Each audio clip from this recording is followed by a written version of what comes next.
ভারতীয় মিডিয়াতে যেটা হয়েছে এটা একটা একেবারেই মিথ্যার বেশাতি। আমরা জানি সেটা যে বাড়াবাড়ি রকম। অবশ্যই এখানে বিপ্লব সাধিত হওয়ার পরে কেওস কিছু থাকে, যে কোনো দেশে যদি বিপ্লব, এখানে একটা বিপ্লব হয়েছে, এটাকে মেনে নিতে হবে। কিছু কেওস ছিল, সেখানে কিছু দুর্ঘটনাও ঘটে থাকতে পারে, কিন্তু সেটা নিয়ে ভারতীয় মিডিয়া যেভাবে লেগে পড়েছিল সেটা কোনো, এমনকি বিশ্ব মিডিয়া যারা একটু সাবস্ট্যান্টিভ এবং নিরপেক্ষ সংবাদ পরিবেশন করে তারা কেউ কিন্তু ভারতীয় লাইনটাকে গ্রহণ করেনি। আমরা ফ্রি ফ্র্যাঙ্ক থেকেছি সবসময় যে হ্যাঁ কিছু সমস্যা আছে, আমরা সেটা সমাধানের চেষ্টা করছি এবং আমরা সমাধান করেছি।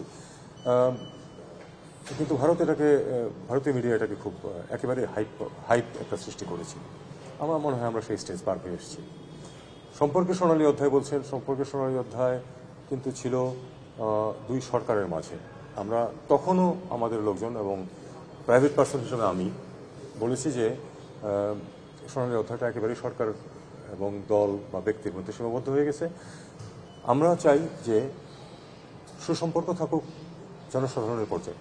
আমরা চাই যে মানুষ সেটাতে ইনভলভ, মানুষ মনে করুক যে আসলে খুব ভালো সম্পর্ক, এবং সেটা যে ছিল না এটা কিন্তু স্বীকার করা ভালো। মানুষের মাঝে ক্ষোভ ছিল, সেগুলি প্রশমন করা সম্ভব দ্বিপাক্ষিক খুব কারেক্ট পদক্ষেপ নেওয়ার মাধ্যমে বলে আমি মনে করি। ঢালাইয়ে দৃঢ়তা, নির্মাণে নিশ্চয়তা, প্রিমিয়ার সিমেন্ট, ঢালাইয়ের রাজা। পশ্চিমের দেশগুলোর সাথে সম্পর্কের এক ধরনের টানাপোড়েন চলছিল, এটা স্বীকার করে নেওয়া ভালো। এবং যেসব পয়েন্টে, যেসব ইস্যুতে এই টানাপোড়েনটা চলছিল সেগুলি কিন্তু এই সরকারের যে এজেন্ডা আছে বা এই যে ছাত্র জনতার যে এজেন্ডা এসেছে তার সাথে কিন্তু সঙ্গতিপূর্ণ। কাজেই এখানে আমি কোনো কনফ্লিক্টের সুযোগ দেখি না, এবং এমন কোনো ক্ষত সৃষ্টি হওয়ার কথা না যেটাকে মেরামত করতে হবে। পরিবর্তন এসেছে তারাও দেখতে পাচ্ছে, সেই পরিবর্তন তারা যেসব ইস্যুতে কনসার্ন ছিল সেই ইস্যুতে তো আমাদের ছাত্ররাও কনসার্ন ছিল, আমাদের যারা যে ইউথ রাস্তায় নেমেছিল তারাও কনসার্ন ছিল। কাজেই আমার মনে হয় এক ধরনের এখানে মিথস্ক্রিয়া খুব সহজেই সম্ভব। বিমস্টেককে আমরা ভেবেছিলাম যে সার্কের একটা বিকল্প হয়ে দাঁড়াবে, সেটা কিন্তু দাঁড়ায় নাই। কারণ মিয়ানমার যতক্ষণ শান্ত না হবে ততক্ষণ বিমস্টেক সত্যিকার অর্থে খুব ইফেক্টিভ কিছু হতে পারবে না। একইভাবে আমরা কিন্তু সার্কের বিকল্প হিসেবে চাই না বিমস্টেক।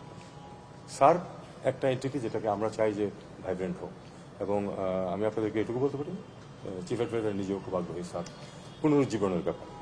তো আমরা দেখি কতটুকু কি করা গেছে। সার্ক আমরা জানি যে এটা হলো victim of India Pakistan rival পর্যায়ে, কোনো এক কারণে হয়তো পাকিস্তানের সাথে সম্পর্ক একটু টানাপোড়েন ছিল, সেটা স্বাভাবিক একটা সম্পর্কে যদি উন্নীত হয় সেটা আমাদের সবার খুশি হওয়া উচিত। আমরা তো সবার সাথেই বন্ধুত্ব চাই, পাকিস্তানের সাথে তো এখন আমরা শত্রুতা করে আমাদের কোনো ফায়দা নেই। আর ভারতের সাথে আমাদের সম্পর্কে যদি আপনারা মনে করেন যে আসলে একটু টানাপোড়েন চলছে, সেটা দ্বিপাক্ষিকভাবে আমাদের চেষ্টা করতে হবে সেটাকে ইভেন কিনে নিয়ে আসা। তবে একটা কথা আমরা সবসময় যেটা বলে আসছি সেটা হলো যে মানে আমরা এখন অন্তত যেটা মনে করি সেটা হলো যে পিপুল সেন্ট্রিক হতে হবে, এবং আসলেই এমন হতে হবে যাতে করে মানুষও মনে করে যে সম্পর্কটা ভালো।